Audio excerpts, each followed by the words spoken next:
आज है 24 अप्रैल 2026 दिन शुक्रवार। Welcome back to Clean News MP. चलिए देखते हैं मध्य प्रदेश की 25 फटाफट बड़ी खबरों को। इससे पहले आप न्यूज को कहां से देख रहे हैं हमें कमेंट में बताना बिल्कुल ना भूलें। साथ ही हमारे फेसबुक पेज को भी फॉलो करें। फेसबुक पेज का लिंक डिस्क्रिप्शन में दिया गया है। जबलपुर में भीषण गर्मी का असर, कक्षा 5वीं तक 30 अप्रैल तक अवकाश। जबलपुर में बढ़ती गर्मी और लू के प्रकोप को देखते हुए जिला प्रशासन ने बड़ा फैसला लिया। प्री प्राइमरी से लेकर कक्षा 5वीं तक के सभी विद्यार्थियों के लिए 30 अप्रैल 2026 तक अवकाश घोषित किया गया। यह आदेश जिले के सभी शासकीय और अशासकीय विद्यालयों पर लागू होगा। जिला शिक्षा अधिकारी के अनुसार तापमान 42 डिग्री सेल्सियस से अधिक पहुंच चुका है और आने वाले दिनों में और बढ़ने की संभावना है। बच्चों के स्वास्थ्य और सुरक्षा को ध्यान में रखते हुए निर्णय लिया गया। शिक्षकों की उपस्थिति अनिवार्य रहेगी। एमसीबीयू छात्रों को बड़ी राहत, जून 2026 परीक्षा फॉर्म की अंतिम तिथि बढ़ी। महाराजा छत्रसाल बुंदेलखंड विश्वविद्यालय छतरपुर के छात्रों के लिए राहत भरी खबर है। विश्वविद्यालय प्रशासन ने जून 2026 में होने वाली सेमेस्टर और वार्षिक परीक्षाओं के लिए आवेदन की अंतिम तिथि बढ़ा दी। अब वे छात्र जो किसी कारणवश अब तक परीक्षा फॉर्म नहीं भर पाए थे, नए निर्धारित समय में आवेदन कर सकेंगे। इस फैसले से हजारों विद्यार्थियों को बड़ा फायदा होगा। विश्वविद्यालय ने छात्रों से अपील की है कि वे तय समय सीमा के भीतर ऑनलाइन फॉर्म भरकर अपनी परीक्षा प्रक्रिया पूर्ण कर लें। एमपी किसानों को बड़ी राहत, गेहूं खरीदी का कोटा 100 लाख मीट्रिक टन। मध्य प्रदेश के किसानों के लिए बड़ी राहत सामने आई। गवर्नमेंट ऑफ इंडिया ने राज्य में गेहूं खरीदी का कोटा बढ़ाकर 100 लाख मीट्रिक टन कर दिया, जो पहले 78 लाख मीट्रिक टन था। उत्पादन में बढ़ोतरी को देखते हुए राज्य सरकार ने ये मांग केंद्र के सामने रखी। अब इस फैसले से किसानों को अपनी फसल बेचने में आसानी होगी और समर्थन मूल्य का पूरा लाभ मिलेगा। रूफटॉप सोलर में आगे इंदौर, 60,000 से ज्यादा घरों ने अपनाई सौर ऊर्जा। मध्य प्रदेश का इंदौर अब तेजी से रूफटॉप सोलर शहर के रूप में उभर रहा है। बढ़ते बिजली बिलों से राहत पाने के लिए यहां 60,000 से ज्यादा उपभोक्ताओं ने अपने घरों पर सोलर सिस्टम लगवा लिया। हर महीने 1,000 से 1,500 नए उपभोक्ता इस मुहिम से जुड़ रहे हैं। प्रदेश भर में अब तक 1 लाख से ज्यादा घरों में सोलर पैनल लगाए जा चुके हैं। सौर ऊर्जा अपनाने से न सिर्फ बिजली बिल कम हो रहा है, बल्कि पर्यावरण संरक्षण को भी बढ़ावा मिल रहा है। नारी शक्ति पर सीएम मोहन यादव का हमला, कांग्रेस को बताया कौरव की सेना। मध्य प्रदेश के मुख्यमंत्री मोहन यादव ने नरियावली में सांदीपनी स्कूल का लोकार्पण करते हुए कांग्रेस पर तीखा निशाना साधा। नारी शक्ति वंदन बिल के मुद्दे पर उन्होंने कांग्रेस को कौरवों की सेना करार दिया। सीएम ने कहा कि नारी शक्ति सिर्फ शब्द नहीं, बल्कि समाज की मजबूत नींव है। इस दौरान उन्होंने सांदीपनी विद्यालयों को शिक्षा का आदर्श केंद्र बताते हुए कहा कि इससे प्रदेश में गुणवत्तापूर्ण शिक्षा को बढ़ावा मिलेगा और अभिभावकों को महंगे निजी स्कूल पर निर्भर नहीं रहना पड़ेगा। भोपाल मेट्रो ने पकड़ी रफ्तार, कलेक्टर की सख्ती से जल्द पूरा होगा प्रोजेक्ट। भोपाल में बहुप्रतीक्षित मेट्रो परियोजना अब तेजी से आगे बढ़ रही है। 2018 में शुरू हुआ ये ड्रीम प्रोजेक्ट अब जमीन पर आकार लेता दिख रहा है। शहर के करीब 6 किलोमीटर ट्रैक पर काम पूरा हो चुका है और यहां मेट्रो का ट्रायल भी जारी है। जिला प्रशासन ने निर्माण कार्य में तेजी लाने के लिए सख्ती बढ़ा दी। अधिकारियों को स्पष्ट निर्देश दिए गए कि अधूरे काम जल्द पूरे किए जाएं। मेट्रो के शुरू होने से शहर की ट्रैफिक समस्या कम होगी और लोगों को आधुनिक व सुगम परिवहन सुविधा मिलेगी। एमपी में बनेगी 21 मीटर चौड़ी 4 लेन सड़क, खाटू श्याम मंदिर यात्रा होगी आसान। मध्य प्रदेश के ब्यावरा शहर को जल्दी बड़ी सौगात मिलने जा रही है। यहां 21 मीटर चौड़ी आधुनिक 4 लेन बाईपास सड़क का निर्माण किया जा रहा है, जिससे नेशनल हाईवे का ट्रैफिक और स्थानीय यातायात अलग अलग हो सकेगा। करीब 66 करोड़ रुपए की लागत वाली इस परियोजना का कार्य शुरू हो चुका है। इससे न सिर्फ यात्रा सुरक्षित और सुगम होगी, बल्कि खाटू श्याम मंदिर जाने वाले श्रद्धालुओं को भी बड़ी राहत मिलेगी। ट्रैफिक जाम और हादसों में भी कमी आएगी। मध्य प्रदेश में SC/ST आयोग में नई नियुक्तियां, पूर्व विधायकों को मिली अहम जिम्मेदारी। मध्य प्रदेश सरकार ने सामाजिक संतुलन और प्रतिनिधित्व को ध्यान में रखते हुए SC/ST आयोग में नई नियुक्तियां की हैं। जनजातीय कार्य विभाग द्वारा जारी आदेश के अनुसार अनूपपुर के पूर्व विधायक रामलाल रौतेल को राज्य अनुसूचित जनजाति आयोग का अध्यक्ष बनाया गया। वहीं बालाघाट के बेहर से पूर्व विधायक भगत नेताम और बैतूल के घोड़ा डोंगरी से पूर्व विधायक मंगल सिंह धुर्वे को सदस्य नियुक्त किया गया। मध्य प्रदेश में राजनीतिक नियुक्तियों का दौर शुरू, SC/ST आयोग में नए अध्यक्षों की तैनाती।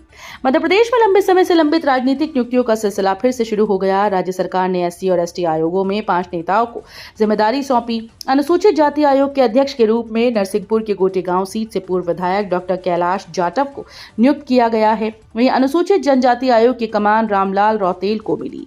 इसके साथ 4 विधायक को स्थान दिया गया है। राज्य में राजनीतिक नियुक्तियों का दौर वित्त आयोग अध्यक्ष जयभान सिंह पवैया की नियुक्ति के बाद शुरू हुआ। भारतीय किसान संघ की चेतावनी, गेहूं खरीदी व्यवस्था सुधारने को 5 दिन का अल्टीमेटम। भारतीय किसान संघ ने प्रदेश सरकार को गेहूं खरीदी व्यवस्था में सुधार के लिए 5 दिन का अल्टीमेटम दिया। संघ का कहना है कि न्यूनतम समर्थन मूल्य पर चल रही खरीदी में कई समस्याएं सामने आ रही हैं। सैटेलाइट सर्वे के सत्यापन में गड़बड़ी के कारण स्लॉट बुकिंग नहीं हो पा रही। केवल छोटे किसानों की उपज खरीदी जा रही है, जबकि बड़े किसान परेशान हैं। संगठन ने सर्वर सुधार, स्लॉट बढ़ाने और तिथि विस्तार की मांग की। एमपी में नई 4 लेन सड़क की सौगात, सीएम मोहन यादव ने की घोषणा। मध्य प्रदेश के मुख्यमंत्री डॉक्टर मोहन यादव ने सागर जिले के नरियावली में आयोजित कार्यक्रम में कई विकास कार्यों की सौगात दी। उन्होंने सांदीपनी विद्यालय का लोकार्पण किया और 63.41 करोड़ रुपए के कार्यों का भूमि पूजन व लोकार्पण। इसी दौरान सीएम ने बड़ी घोषणा करते हुए बमहोरी से गढ़पहरा तक 24 करोड़ रुपए की लागत से 4 लेन सड़क बनाने की बात कही। इससे क्षेत्र में आवागमन आसान होगा। मन से उन्होंने विपक्ष पर निशाना साधते हुए सरकार की उपलब्धियों को गिनाया। सिंगल्स 2028 की तैयारी तेज, चक्रतीर्थ का कायाकल्प और 2016 के अनुभव से बनेगी प्लानिंग। सिंगल्स 2028 की तैयारियों को लेकर प्रशासन और पुलिस विभाग ने तेजी ला दी। 2016 के सिंगल्स के अनुभवों के आधार पर इस बार की प्लानिंग की जा रही है। डीजीपी कैलाश मकवाना ने बैठक में निर्देश दिए कि पुराने अनुभवों का पूरा उपयोग किया जाए। इस बीच उज्जैन के चक्रतीर्थ शमशान का करीब 1.5 करोड़ रुपए की लागत से कायाकल्प किया गया। ये स्थान आस्था और मोक्ष का केंद्र माना जाता है। डीएवीवी में हर कोर्स में जुड़ेगा आर्टिफिशियल इंटेलिजेंस, छात्रों को मिलेंगे industry ready skills. Devi Ahilya विश्वविद्यालय अब बदलते दौर के साथ कदम मिलाते हुए हर कोर्स में आर्टिफिशियल इंटेलिजेंस को शामिल करने जा रहा है। यूनिवर्सिटी का उद्देश्य है कि छात्र सिर्फ डिग्री लेकर न निकलें, बल्कि इंडस्ट्री रेडी स्किल्स भी हासिल करें। कुलगुरु राजेश सिंघई के अनुसार ये फैसला छात्रों और पूर्व विद्यार्थियों के फीडबैक के आधार पर लिया गया। आज हर क्षेत्र में एआई की मांग बढ़ रही है, इसलिए इंजीनियरिंग, कॉमर्स, आर्ट्स और साइंस सभी स्ट्रीम में इसका बेसिक ज्ञान दिया जाएगा। गैस सिलेंडर डिलीवरी पर सावधानी जरूरी, वजन जरूर चेक करें उपभोक्ता। घरेलू गैस सिलेंडर को लेकर उपभोक्ताओं की परेशानी लगातार बढ़ती जा रही है। कई जगह कम वजन वाले सिलेंडर घर पहुंचने की शिकायतें सामने आई। हाल ही में एक मामले में सिलेंडर में करीब 3 किलो 170 ग्राम एलपीजी कम पाई गई। पहले भी गैस की कालाबाजारी और अवैध रिफिलिंग के मामले पकड़े जा चुके हैं। नियम के अनुसार गैस एजेंसीज को सिलेंडर का वजन उपभोक्ता के सामने जांच कर देना जरूरी है। उपभोक्ताओं को सलाह दी जा रही है कि डिलीवरी के समय सिलेंडर का वजन जरूर जांचें और सतर्क रहें। एमपी में 3 नहीं 4 सीटों पर होंगे राज्यसभा चुनाव। तमिलनाडु चुनाव बदलेगा पूरा गणित। मध्य प्रदेश में राज्यसभा चुनाव को लेकर सियासी हलचल तेज हो गई। अभी 3 सीटों पर चुनाव प्रस्तावित हैं, लेकिन चौथी सीट पर अटकलें लगने लगी। तमिलनाडु विधानसभा चुनाव के बाद समीकरण बदलने की संभावना जताई जा रही है। अगर एक और सीट खाली होती है तो कुल 4 सीटों पर चुनाव हो सकते हैं। इससे भाजपा और कांग्रेस दोनों की रणनीति पर असर पड़ सकता है। पार्टी संगठन अब संभावित बदलाव को देखते हुए नई समीकरण साधने में जुटी है।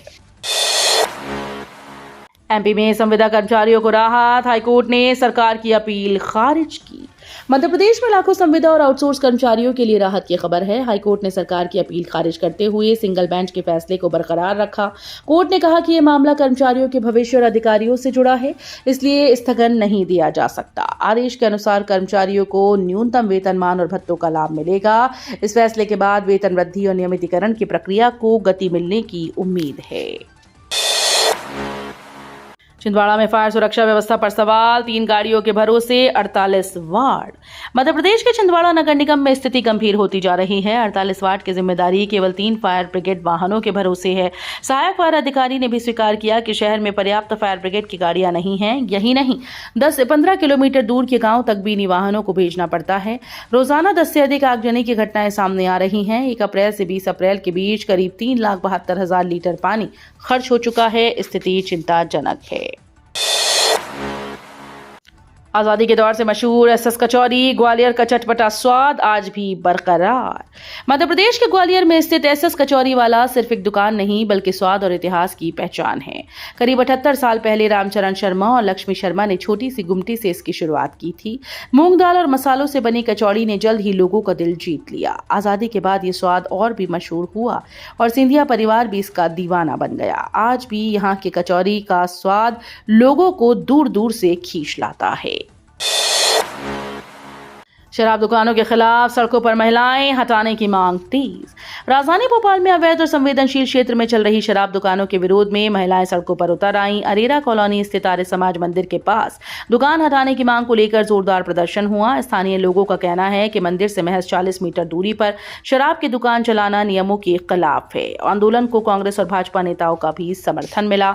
महिलाओं ने चेतावनी दी कि जल्द कार्रवाई न हुई तो वे तालाबंदी कर उग्र आंदोलन करेंगी।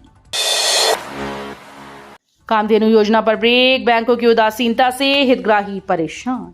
मध्य प्रदेश के डॉक्टर भीमराव अंबेडकर कामधेनु योजना में बैंकों की उदासीनता बड़ी बाधा बन रही है। रतलाम में लक्ष्य से ज्यादा आवेदन आने के बावजूद एक साल में सिर्फ 7 लोगों को ही लोन मिल पाया। पशुपालन विभाग से मंजूरी और प्रशिक्षण लेने के बाद भी हितग्राही दर दर भटक रहे हैं। शिकायतों के बावजूद बैंक सहयोग नहीं कर रहे। इससे डेयरी व्यवसाय शुरू करने का सपना अधूरा रह गया और योजना का लाभ जमीन पर नहीं उतर पा रहा। पेट की चर्बी से बनाया नया ब्रेस्ट, जबलपुर में सरकारी अस्पताल की अनोखी सर्जरी। मेडिकल साइंस में लगातार हो रही प्रगति के बीच मध्य प्रदेश के Netaji Subhash Chandra Bose medical college hospital ने एक अनोखी सर्जरी कर मिसाल पेश की। ब्रेस्ट कैंसर से पीड़ित महिला का ऑपरेशन कर डॉक्टर्स ने पेट की चर्बी से नया ब्रेस्ट तैयार किया।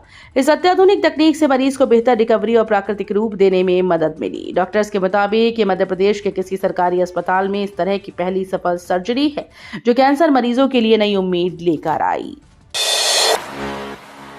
मध्य प्रदेश के 678 गांव को चूमेगी हरियाली। वाटर प्रोजेक्ट पर मोहन सरकार पानी की तरह बहाएगी पैसा। छिंदवाड़ा सिंचाई कॉम्प्लेक्स परियोजना में पुनर्वास के लिए 969 करोड़ रुपए के विशेष पुनर्वास पैकेज की स्वीकृति भोपाल में हुई मंत्रिमंडल की बैठक में मिल गई। बुधवार को हुई मंत्रिपरिषद की बैठक में छिंदवाड़ा सिंचाई कॉम्प्लेक्स परियोजना में पुनर्वास के लिए स्वीकृत राशि 840 करोड़ 80 लाख रुपए को बढ़ाकर लगभग 969 करोड़ का विशेष पुनर्वास पैकेज स्वीकृत कर दिया। छिंदवाड़ा सिंचाई कॉम्प्लेक्स परियोजना के अंतर्गत छिंदवाड़ा जिलों में संगम 1 बांध, संगम 2 बांध, रामघाट बांध व पांढुर्णा जिले में बैलेंसिंग रिजर्वायर बनने हैं। सिंघस 2028 के लिए अत्याधुनिक सुरक्षा व्यवस्था पर जोर। डीजीपी ने बताया कि क्या है training of trainers. Madhya Pradesh के डीजीपी कैलाश मकवाना बुधवार को उज्जैन दौरे पर रहे। डीजीपी ने आगामी वर्ष 2028 में होने वाले सिंघस महापर्व को लेकर उज्जैन रेंज के एडीजी, डीआईजी, एसपी से जानकारी ली। डीजीपी ने इस दौरान ट्रेनिंग ऑफ ट्रेनर्स कार्यक्रम का और सिंघस साइबर वॉरियर्स पोर्टल का शुभारंभ किया। इस अवसर पर उन्होंने कहा कि आधुनिक तकनीक व रणनीतिक योजना पर विशेष जोर दिया जाए। उज्जैन पुलिस की व्यापक तैयारियों में एआई ड्रोन सर्विलांस और साइबर वॉरियर्स पोर्टल के साथ सिंघस 2028 के लिए अत्याधुनिक सुरक्षा और भीड़ प्रबंधन रणनीति लागू की जाए। पीएम इंटर्नशिप योजना में 43,000 मौके, युवाओं के लिए सुनहरा अवसर। प्रधानमंत्री इंटर्नशिप योजना के तहत युवाओं के लिए इस समय 43,000 से ज्यादा अवसर उपलब्ध हैं। केंद्र सरकार ने योजना में बदलाव करते हुए अब स्नातक और स्नातकोत्तर अंतिम वर्ष के छात्रों को आवेदन की अनुमति दी है। ये योजना देश की बड़ी कंपनीज में कौशल विकास का मौका देती है। पायलट प्रोजेक्ट को दिसंबर 2026 तक बढ़ाया गया। इंटर्नशिप के दौरान युवाओं को हर महीने 9,000 रुपए और अतिरिक्त आर्थिक सहायता भी दी जाएगी। एमपी वन रक्षक भर्ती 728 से बढ़ाकर 1111 हुए पद। एससी वर्ग के लिए जुड़े 165 पद। मध्य प्रदेश कर्मचारी चयन मंडल ने वन रक्षक, क्षेत्र रक्षक, जेल प्रहरी और सहायक जेल प्रहरी अधीक्षक भर्ती 2026 के लिए संशोधित नियमावली जारी कर दी। इस संशोधन में सबसे बड़ा बदलाव वन रक्षक पदों की संख्या में देखने को मिला है, जिससे अभ्यर्थियों को बड़ी राहत मिली है। वन रक्षक के पदों में बढ़ोतरी की गई। पहले 728 पद घोषित किए थे, अब इन्हें बढ़ाकर 1111 कर दिया गया। इनमें 1007 पद सीधी भर्ती के हैं, जबकि 104 पद बैकलॉग के शामिल है। तो ये थी आज की 25 फटाफट बड़ी खबरें। अगर आपको न्यूज पसंद आई हो तो वीडियो को लाइक और शेयर जरूर करें। धन्यवाद।